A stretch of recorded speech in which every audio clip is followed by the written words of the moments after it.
Let me go ahead and predict bad behavior right now. We have your money now at 750. We're missing it. I'm telling you right now, we're missing it. We've got far too much to talk about with Congressman Garret Graves. It is time for DC Current, presented by LABI. Before we get down to business, though, Congressman, first of all, welcome in.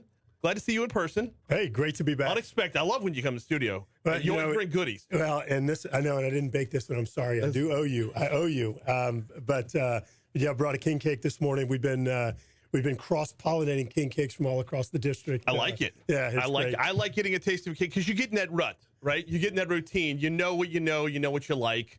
And then once you get a new one in the mix, it changes things up greatly. Canadas? Canadas, yeah. This is actually a grocery store down in Morgan City and in Houma in the southern part of our district. All right. So what we do is we get king cakes from up here. So the Heavenly Donut, Gambino's, Ambrosia's, Oak Point, and we'll take those down south and go share them. And then we'll get them from down there, Ginger's, again, Canadas. Mm-hmm. We've been to Cajun Pecan House, Willow Cafe, and then we'll bring them up here and just kind of cross-pollinate a little bit. But I will tell you, I'd put some of these bakeries up against any place in New Orleans. I think we've got phenomenal bakeries. Okay. I'm looking forward to it. We won't dig into this until after the show today, but thank you very, very much. That's greatly appreciated. Saw the headline this morning. Rinse, repeat. We're back to pushing the debt ceiling again. You know, Brian, it's like if your son or daughter came to you and said, hey, my credit card's at its limit and I don't have the money to even pay the bill this month. And that's effectively what we're approaching. But the thing is that you probably would come in and offer some assistance to your child, but you're also going to have a conversation about spending. Mm-hmm. Because you can't just keep going up against your limit. And that's what we're doing. We're going to be spending about $9 trillion with a T, trillion dollars, just paying the interest on the debt over the next 10-year period. Then it's going to go up to probably 1.2 trillion a year or 12 trillion over the next decade. So, I mean, look, we're trying to find money to build a new bridge here. Right. You know, build a new bridge, which is a fraction of the 9 trillion. We could build thousands of bridges between here and New Orleans for that amount of money. We're not getting anything for it. And if we're out there spending money paying immigrants, if we're paying people in prison with stimulus payments, things along those lines, that's crazy. And so we've got to rein in spending. It's got to be part of this discussion, just like you would do with your child. And so that's all we're trying to do is make sure that there's a good discussion about how we're going to go on a trajectory to bring down spending to pay off that debt over time. The inevitability of it is the hardest part of just as a citizen, as a taxpayer, the inevitability of it, because it only gets addressed when it's dire at 11:59 at the not just the 11 o'clock hour, 11:59 hour every single time. And the argument on the other side was Republicans had no problem raising it under Trump. No, that's a revision of history as well. It is a revision of history, one. Number two, you have to keep in mind we were going through profound hurricanes. We were going through COVID. And so we did come in. Look, I'll be the first to tell you, there was a lot of money that was spent. But at the time, we didn't know. We didn't know what was going on. We didn't know the gravity of the pandemic. So there were dollars we would put out there. But what we've seen in the last few years with the COVID bill that they did, with the infrastructure bill that was done. I mean, what they called the Inflation Reduction Act, which was really a climate change bill. I mean, just profound dollars, trillions and trillions of dollars. Part of the discussion needs to be actually rescinding some of those excessive funds as well. Can we talk about balloons? Yeah. I mean, you got the one that makes its way all the way across the country, and then apparently, like, they just start springing up everywhere. Is this a matter of they're springing up, or we just didn't You're not see them talking before? about the ones that make your voice funny. No. We're not going helium here.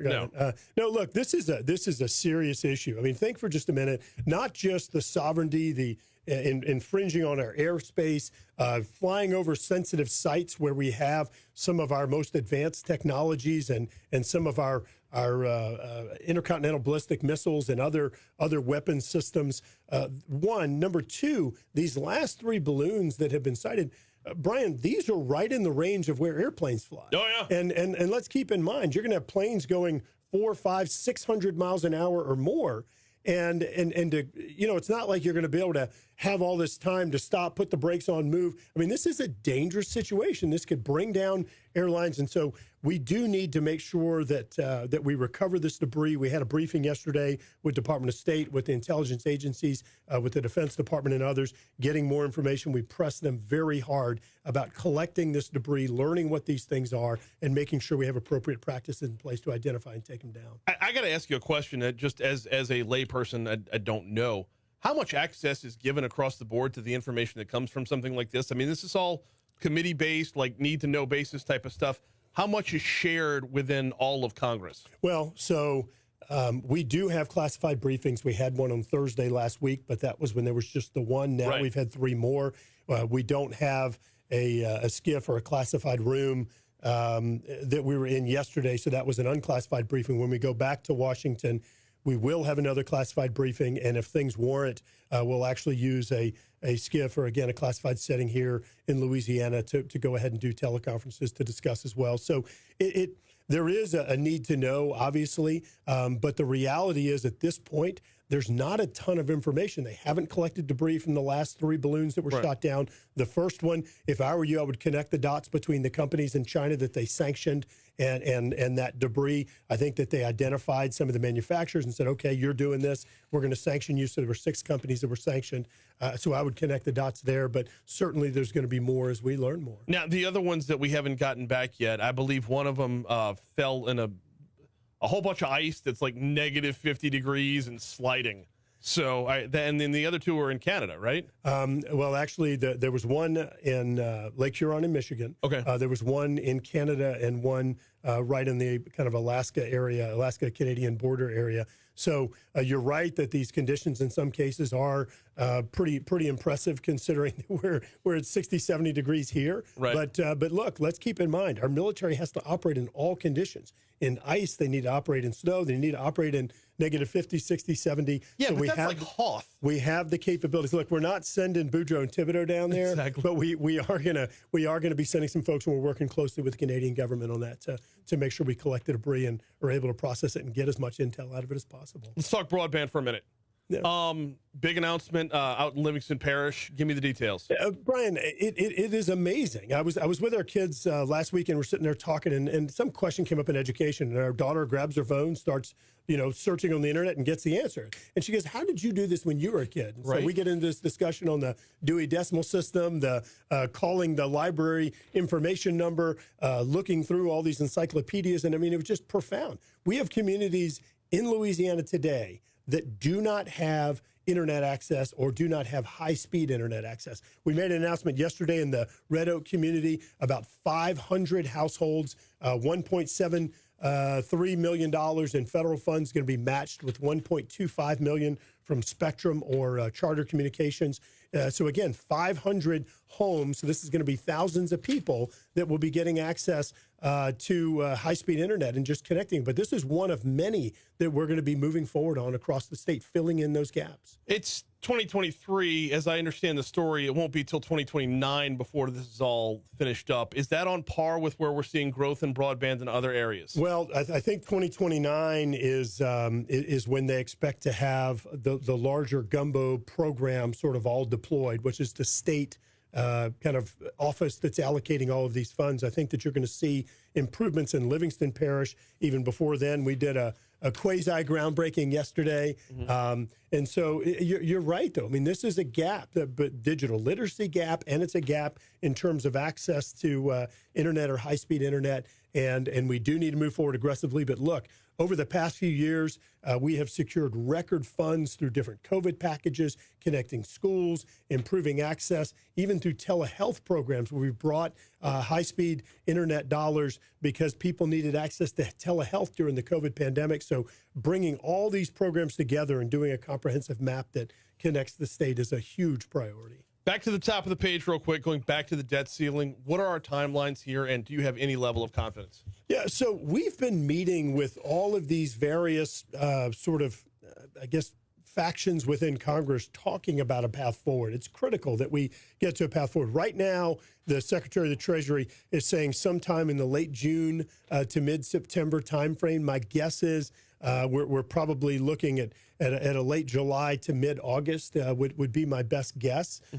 So look, the good news is we have about 4 months to really think through this, to have a negotiation, to talk about a path forward on spending, to rescind some of the excessive COVID funds, to make sure that we come in and secure the southern border and save probably tens of billions of dollars a year, tens of billions there, making sure we return to an energy policy that uses U.S. resources and stops sending all these dollars to China and other countries on some of these energy technologies that are resulting in worse impacts on the environment, slave and child labor, and putting folks in Louisiana out of work because we're not producing some of the resources here. So there are a number of things we can do that really are win-wins, and that we can save money, save U.S. taxpayer dollars, and we can help improve the economy. So it really is a win-win. One last thing on this that's really important, Brian, is that if we can turn the economy around and put some pro-growth policies in place that help to stop inflation, that help to get more money in people's pockets through a healthier economy, better job opportunities, it actually results in more tax revenues as well, which gives you more flexibility to actually pay off the debt in the long term. So there's a win-win here that we're working on crafting right now. And I wish that end of the conversation would gain more momentum. Hey, I got to ask you about the train derailment in Ohio. I know we deal with emergencies so often here in Louisiana. Now we have, we have we're seeing another part of the nation just absolutely suffering from something that I don't think we're not as well versed on. What's the latest from Congress's end on helping out? Yeah, Louisiana is one of only 2 states that actually has all of the Class 6, the big railroads here. So we do, look, right here, we have railroads, right there, railroads, right there, railroads. They're all over the place. And so what happened in Ohio, certainly it appears that there was actually equipment problems that the engineers had identified.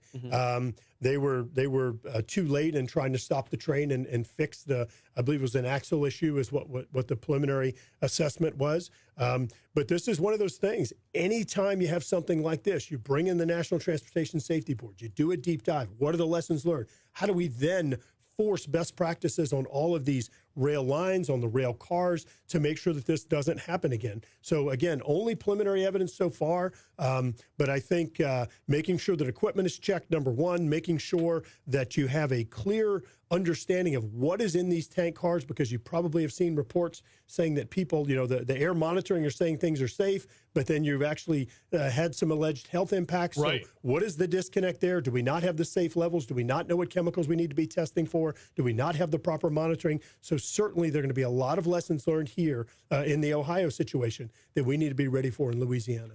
Running for governor? I think I'm really excited that we are going to have a new governor next year, and I'm sure that he or she is going to do a great job. But Brian, I'm going to say it a third time.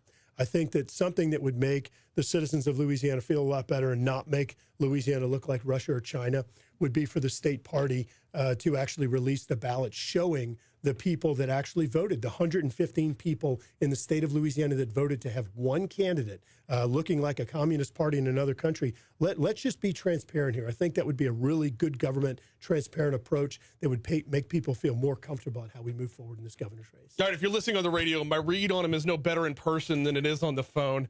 He is, for now, still Congressman Garret Graves. We're waiting. I appreciate you coming in today. This has been DC Current presented by LABI. Congressman, we always appreciate the time. Thanks for coming in. Quick break, coming back with the Outside In.